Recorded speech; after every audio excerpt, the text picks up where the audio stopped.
during this festive season nilienda I think kutembelea one of my friend, and when nilienda kumtembelea napata umse manzi amejeza popcorn kwa nyumba.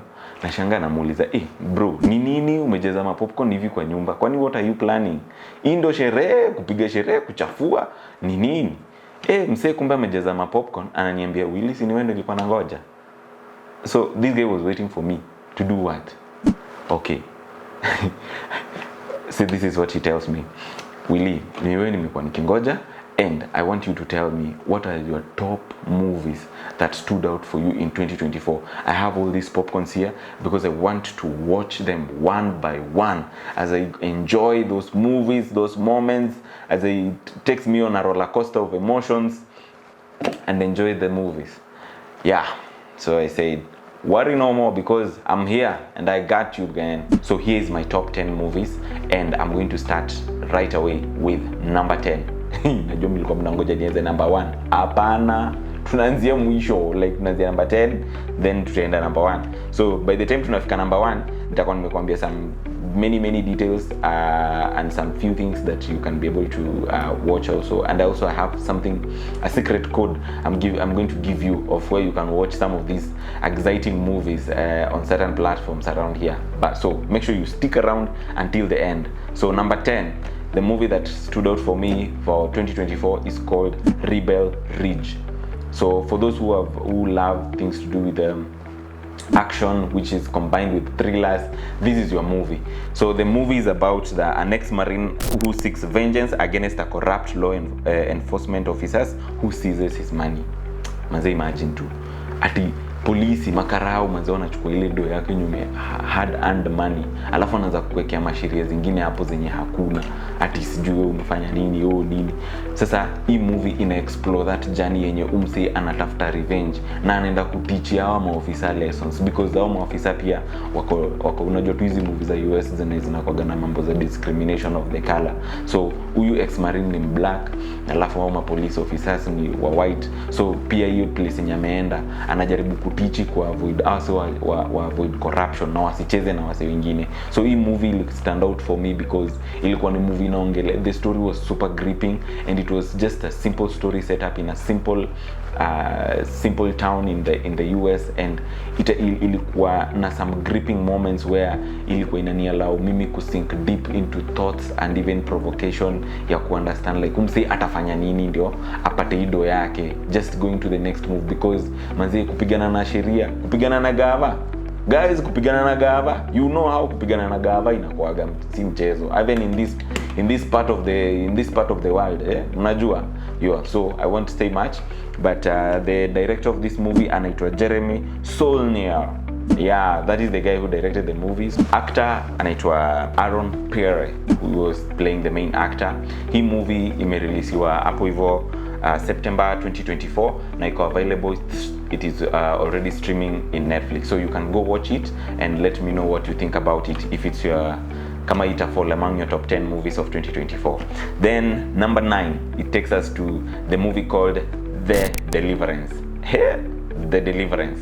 So guys, you know, when you hear this name, the first time I heard the name The Deliverance, so I was like, okay, is this movie, is it a Christian movie? Is it what kind of a movie?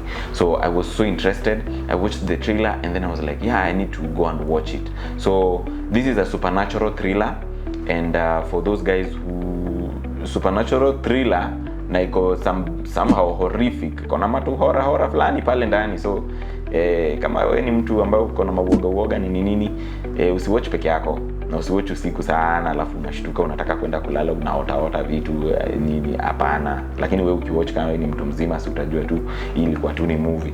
So it's a movie about a family that moves into their dream home only to discover it's haunted by dark demons from the past. So the director of this movie anaitwa Lee Daniels, alafu the main actor iliplaywa na mtu anaitwa Andrade. For me, this movie stood out because it is something I think Lee Daniel alijipush into trying to tell this story, and it's based on a true story. And even if you read about the story, wanasema hiyo hao manze ilibomolewa ndio, lakini hizo mademons zilihama kwa hiyo place yenye zimebomolewa zikaenda kutafuta nyumba nyingine hapo neighborhood. Na bado wasa wanapiga movie kaa hizi man. Hizo demons zilipotea.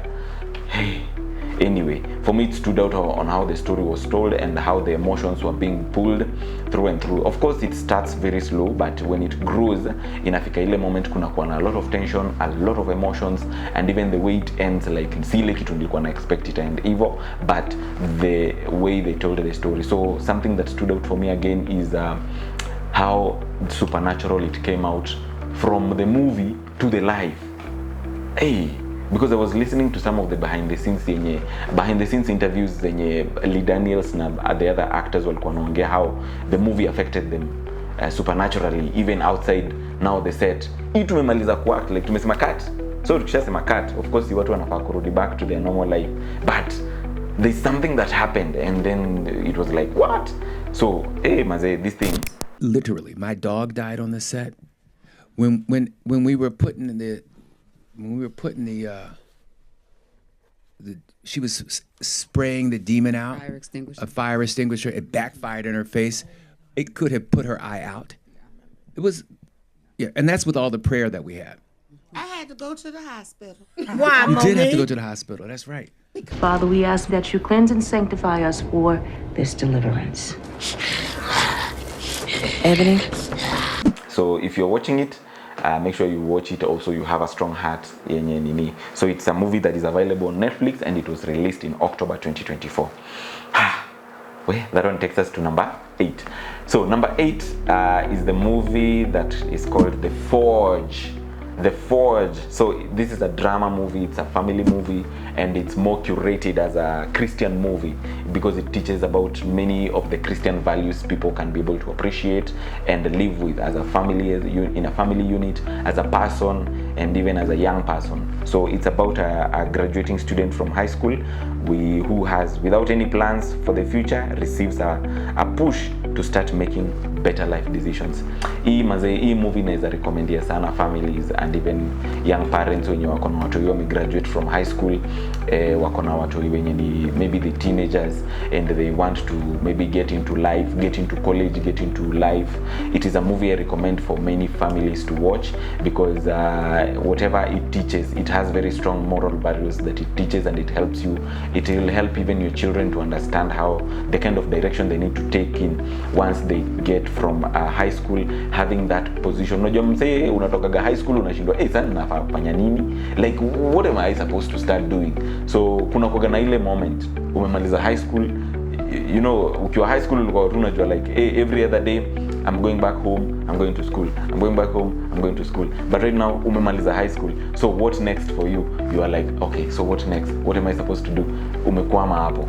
So this is a movie that will give you a lot of insights. Even if you're a parent, you're a cousin, you're a brother, you're a sibling, it will give a lot of insights, and it will help you also just move forward into life and understanding how you can be able to push yourself, push your sibling into that kind of life.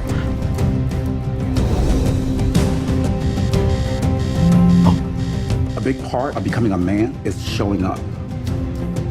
Can you do that, Isaiah? So it's a movie directed by Alex Kendrick. They normally call themselves Kendrick Brothers because one is a producer and the other one is a director, and they also write the movies together. Hawa ni writers wa ile movie bado ilikuwa inaitwa War Room, wameproduce ile Fireproof Marriage, wameproduce ile movie inaitwa Courageous. These are themed Christian movies zenye ziko na very high moral values zenye zina teach to the society.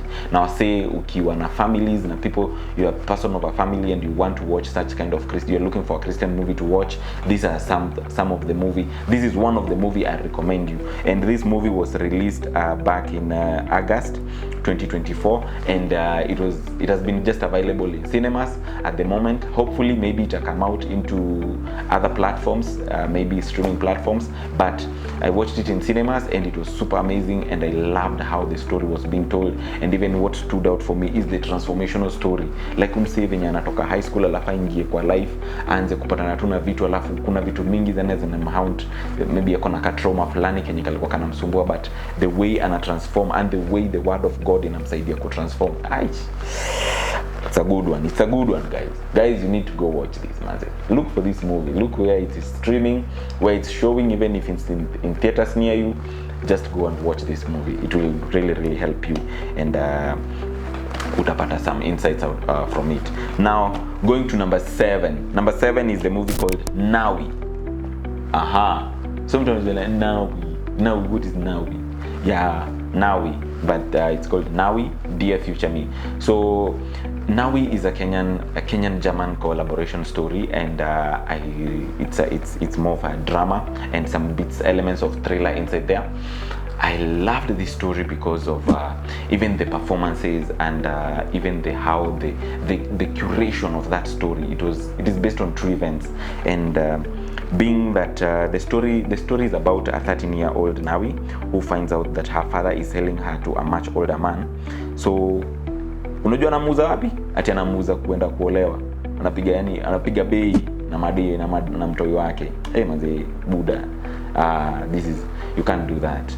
Yeah. So and then instead of choosing to obey the traditions, she chooses to fight for her impending marriage and embark on a journey to reclaim her dream of joining high school. So huyu ni dem anasema like, manze mimi I'm fighting tradition. So hii movie iko based on traditions. Dem ana fight traditions, vitu zenye watu wamekuwa kiangalia ka normal life, but now she has to fight to achieve her dream. And for me, this movie, what stood out for me, manze, niyo standing out for your dream, manze, because it's a movie that is based on true life, and some of us, we normally have that fear of maybe standing for our dream because it's too big for us to achieve. But when you watch the movie, I know the ending is not what we expect from it, but yeah, it leaves us at a position whereby we are able to make some decisions in life, manze, because hata mimi nikirudishwa such kind of a position, if I was born in such kind of an environment, yeah, and I watch that kind of a movie, it will really help me push to the boundaries to going forward. My biggest dream is to have a voice when I grow up. So it's a movie that was directed by Valentine Cheluget. So these are, I think she's a newcomer director, and also Calvin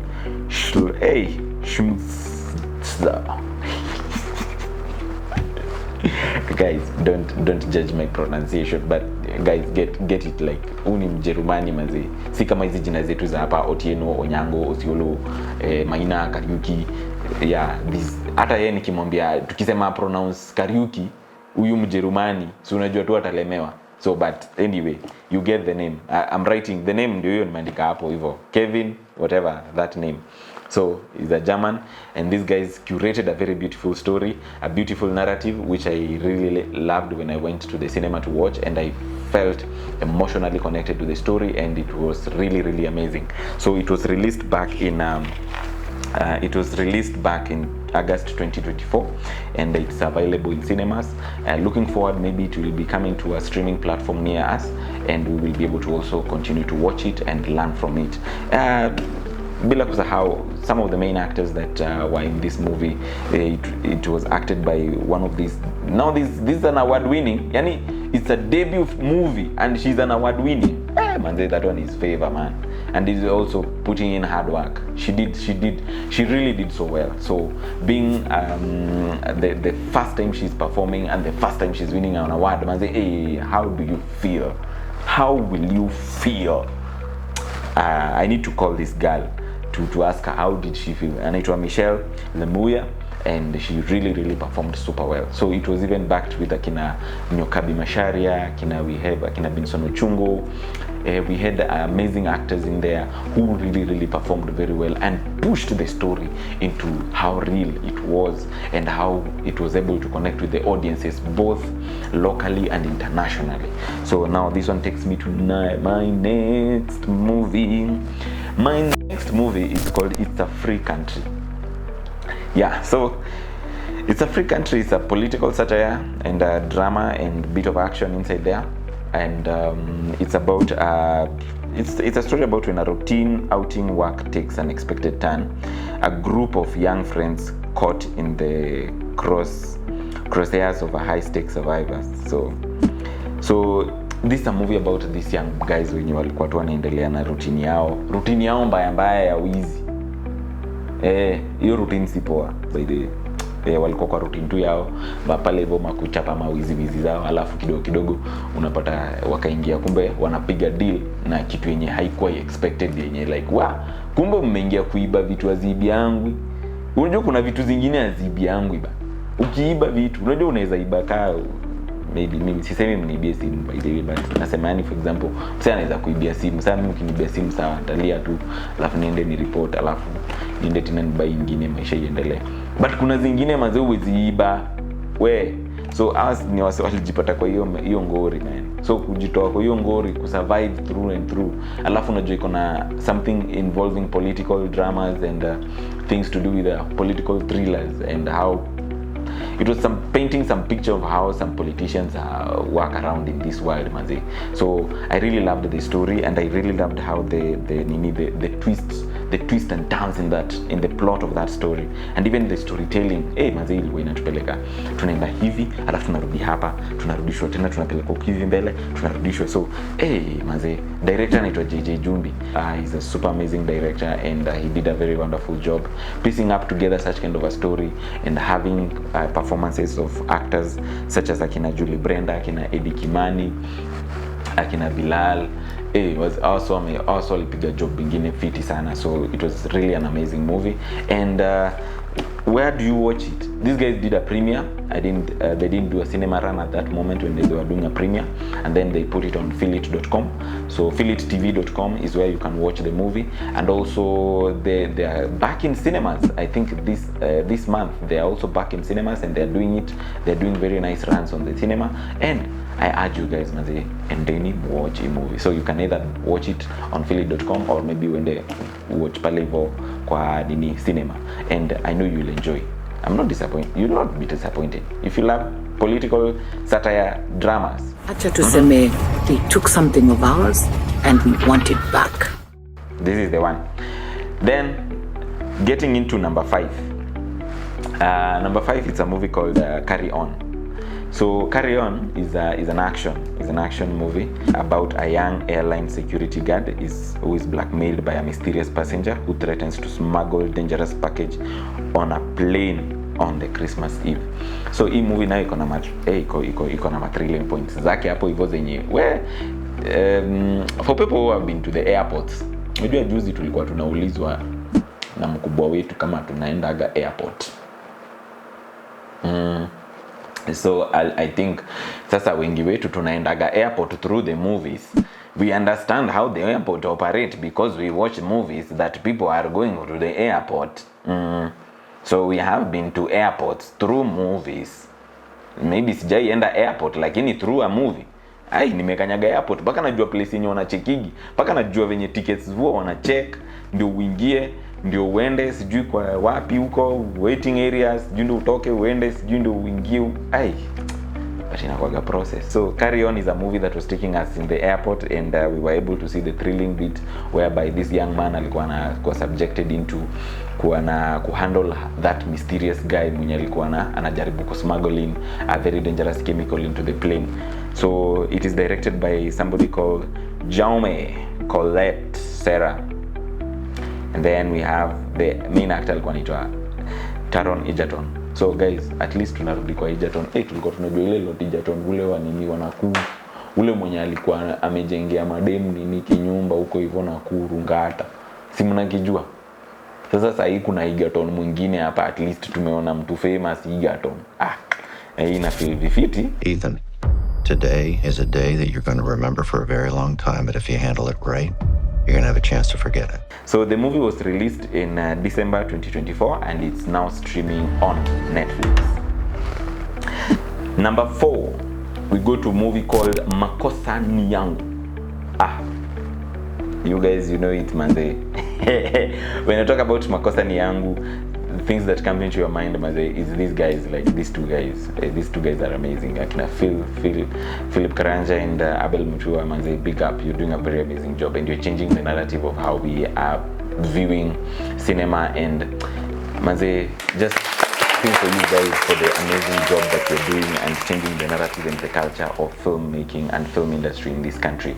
And we are looking forward just trailing through the journey together, and so that we can be able to change the narrative and have a very amazing perspective that will even inspire people around the world. Yeah. So makosa ni yangu ni nini? It's a drama. It has some thrilling beats and a bit of action kidogo hapo, but it's a story about a young woman who leaves her impoverished village for a better life in the city, only to fall in love with a millionaire who hides a dark, abusive nature, forcing her to choose between enduring his cruelty and returning to her poverty. What?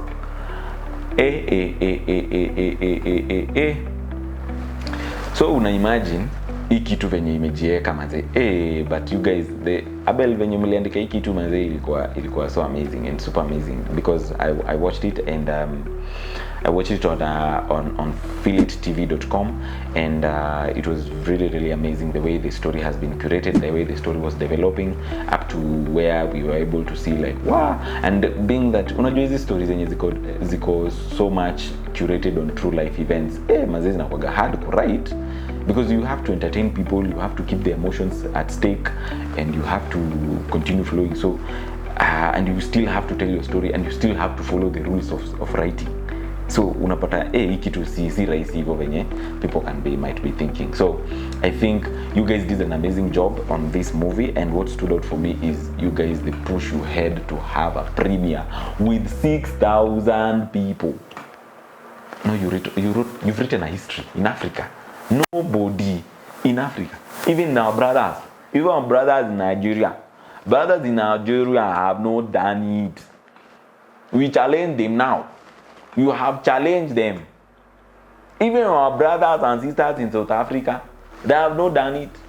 They haven't. So for me, that one stood out. Even the way the story was done, and the directors who did the piece up together. We have Akina Michael Small, Munyoki, and even MK, that madam. Hey manze, you guys did a very wonderful job. So congratulations and kudos. Performances pia za actors zilikuwa very awesome. So mtu kama kuna huyu, this lady called Melissa Lesilale. Kuna majina sasa zinaanza kupop up.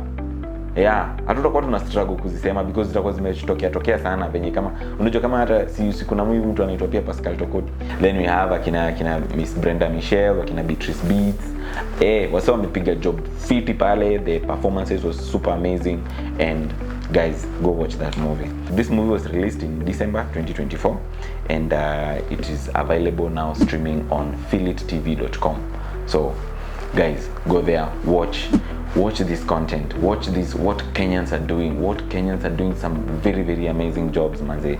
And in this year manze, we are looking forward to many more, so stay tuned manze. Usimiss, usihate, usikuna cheza mbali, usicheze mbali. Yeah.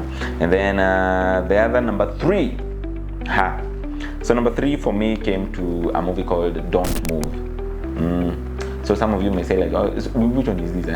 Yeah. So Don't Move is my number 3. So it's a horror and thriller, and it's about a woman who is injected by a woman who is injected with a paralytic agent. So she must run and fight and hide before her body shuts down completely. This thing was a bit scary for me, because when I was watching it, and then I'm like, so what will happen? Because una imagine msee ukidungwa kitu kama hiyo, unajaribu kuongea sauti itoke,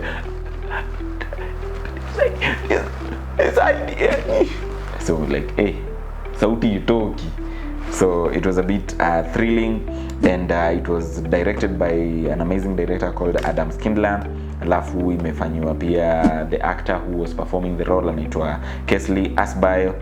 So for me, what stood out is that tension, and then the story was just happening within that particular region, and whatever this guy was trying to do, and coming up with the twists and turns of how things were ending up, like where for me it was keeping me at the edge of the seat, and then I'm like, what? Okay, what will happen next? So is our main character dying? Oh no. But yeah, so the director was able to push us through to the far limits of the story and stretching us through, and it was super amazing.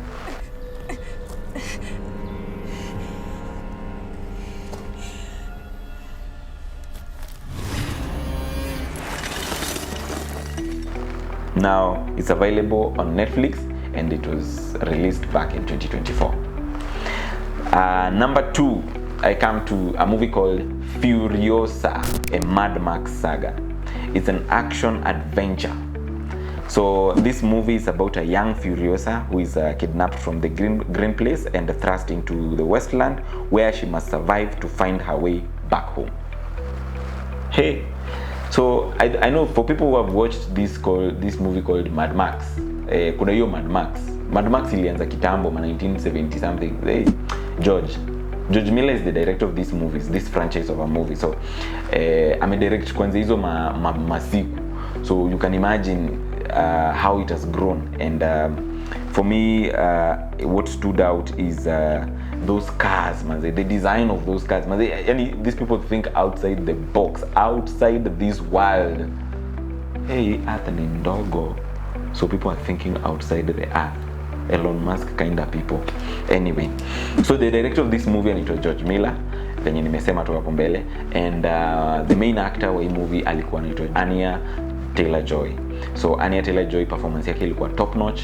Alafu when I was watching some of the behind the scenes and some of video interviews that she was doing, alikuwa anasema about how exciting it was for her to also learn driving a manual car. Wangapi hapa mnajua kuendesha manual car? Kwa sababu mlifanya hizi vitu kwa driving school. Mkimaliza driving school mnakuja huku nje mnaanza kuangalia ni vitu automatic, mnafinya tu drive, finya mafuta, enda, rudi reverse, enda. So I think for her it was super exciting, and also something to do with for me what stood out again ni kuangalia mambo ya makeup. Ile makeup alikuwa anafanywa ndo I look the part. Ilikuwa ina take 6 hours a day. Like what? I was so excited to shave my head for this movie. George very quickly said it's not going to work with our schedule and the fact that we have to follow the character throughout so many different stages in her life. It was just an incredible prosthetic. I was about 6 hours in the makeup chair. Guys, you know how time is important. Producers in the house. Time is very important when it comes to things to do with production and money. So you can imagine somebody taking 6 hours just to do a makeup for one person, and you have other people that they're supposed to be done makeup, and people are supposed to go and shoot.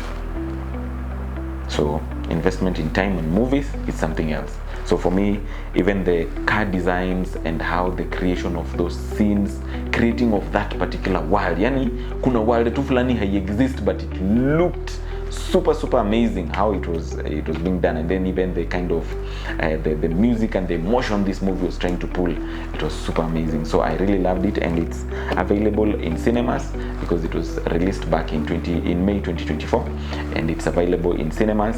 And hopefully maybe very soon it will come on streaming platforms near us, so that you can rewatch and get to enjoy the kind of storytelling George Miller was doing with such kind of Furiosa. So I'm looking forward, maybe kutakuwa na Mad Max ingine hapo mbele, but we never know. Yeah, so before I go to number 1, I have a community whereby we are building a community of filmmakers, of maybe people who want to learn about filmmaking, and we have a channel, a platform, a network, a WhatsApp group where we are creating, where people who want to learn about filmmaking can join. So you can use this phone number, just WhatsApp your name and why you want to join this community of filmmakers, or maybe learners, of people who want to learn filmmaking, so that I can be able to also just share with you notes and things that you can use, materials that you can use to learn. And kama una film mahali ulikuwa unaanza kuandika story, umekwama, we can help one another, like unanipigia, tunaongea hapo hivyo, tunasaidiana, tuna grow until we make sure that we change the industry, the narrative of the industry changes and everything grows. Sindio? So let's join the platform if you haven't joined yet. And even if you want to reach out maybe with your script and you want some guidance, or maybe some discussion, or maybe you want us to have where we can wasaidiana pamoja hapa kule nini, reach out to my email address. This is my email address, reach out to it, and then we can have a conversation as well on the same. So going to number 1. Drum roll. Number 1, the 688. Wow. So I know most of you are asking like, what is this? Why is it coming number 1? Okay, fine. So this is my number one. It's a true story. It's a drama. It was directed by Taylor Perry, acted by Kerry Washington. It was released back in December 2024 and is available streaming on Netflix. So the story is about the 855 women joined the war effort to address a 3-year mail backlog. Despite discrimination and war-torn conditions, they are able to sort over 17 million pieces of letters ahead of the schedule. So these guys are given a schedule to go by. Like, by this time, mkwe mmemaliza. Then, boom. I say before hata hiyo day ifike, yani hata before, as I think within a third of the time they were given, they were able to deliver. So this is a movie by Taylor Perry, and for me what stood out is the true story. This is not the normal war dramas and the normal war action movies that we are used to. How Taylor Perry is retelling these stories, these true life stories into movies is really amazing, and I really loved how the telling of that story and even the emotions that were pulled in that movie, it was super amazing. So I'm looking forward to just maybe watching more of such kind of stories. Not only the war, going to war and win and boom, people are dying, no, like we have such kind of story, something that happens behind the scenes, because they were saying those letters used to motivate those people, because people, unajua kitambo si kama saa hii manze, kuna simu utapigia mzee wako, mzee ako wo Somali, ni aje bro, unaendelea poa, mko fiti, hata saa hii ndo wameshoot gun hapa hivi kidogo karibu mzee akanyage grenade, lakini tumeponea. Okay, so you are able to talk, but those days it was very tough, because these people now had to go through they had to send letters, barua itumwe, kutoka itumwe tena wale waandike, irudishwe, then waende wapate. So it was super tiring work, and I think I loved the way the story was curated, being that it was behind something that is not the normal war stories that we normally watch, but it was something that was happening during the war period, the World War II, and it was super amazing, and I really loved it, and I really loved even the emotions.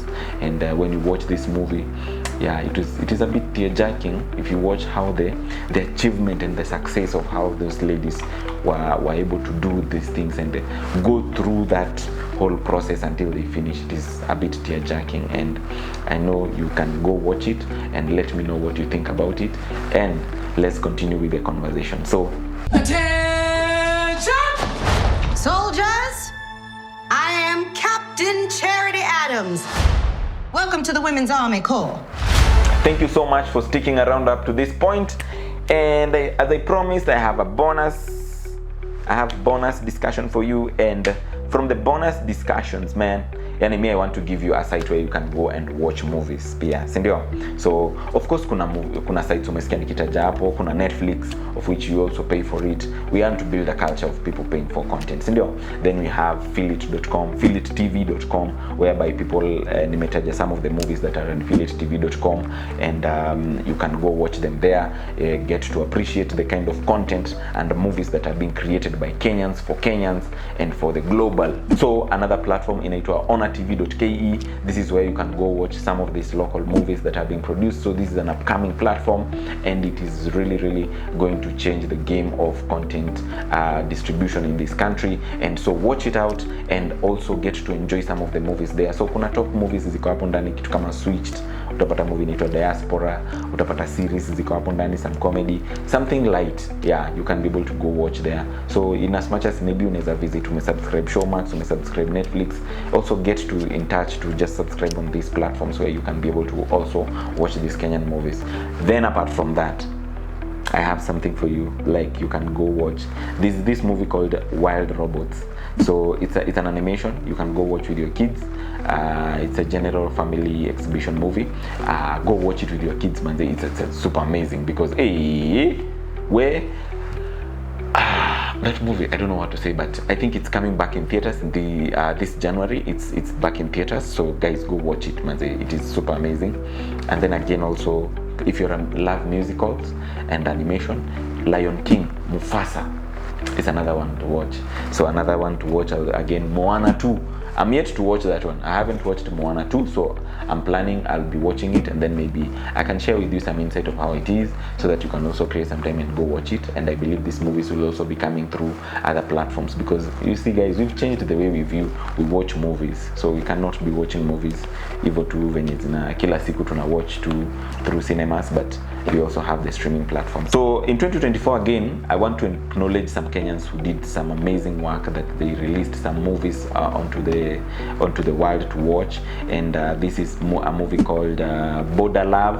There's a movie that is called Border Love. I watched it in cinema and it was super amazing. I hope it's coming out on even on other platforms like maybe Netflix or maybe anywhere else that it will find people to watch and stream it again. We have another movie that is called To Asanda by Faki. Faki did a very amazing job with the team, and they did a very amazing. So this movie you can watch it on philittv.com. To Asanda, it's available on philittv.com. And then there's another one called Sketchy Africans. Hey, lakini hapo hivyo mbaya, ulituambia wewe ni mbaya, alafu katuambia tini Sketchy AF. So unajua sisi tukisoma hiyo AF tunasoma as Sketchy as. Okay. So Sketchy Africans, it's a very amazing movie. It's available also streaming on I think madfan.com, somewhere there. So I'll write the link. So I think it's madfan, it's streaming there. So guys, congratulations, and I'm looking forward to 2025. Guys, stay tuned, because I'll be updating you. Movie hata ikitoka January ama ikitoka whichever month, I'll be updating you, and I want us to now start running and going to watch them, because we're building that community. We want to learn. So wewe uko pale hivyo unataka kutengeneza movie yako, usikwame, usiogope tengeneza manze. Kuna nyingine inaitwa from Kisii with love, from love with Kisii. This one. Yeah, this one. Yeah. So by Nyakundi Zaboke, you're doing an amazing job. So keep it up. And for all the rest who have not acknowledged, manze, cheers, manze, and salute to you guys for doing an amazing job. So cheers, and thank you so much for staying tuned, and see you on to the next one.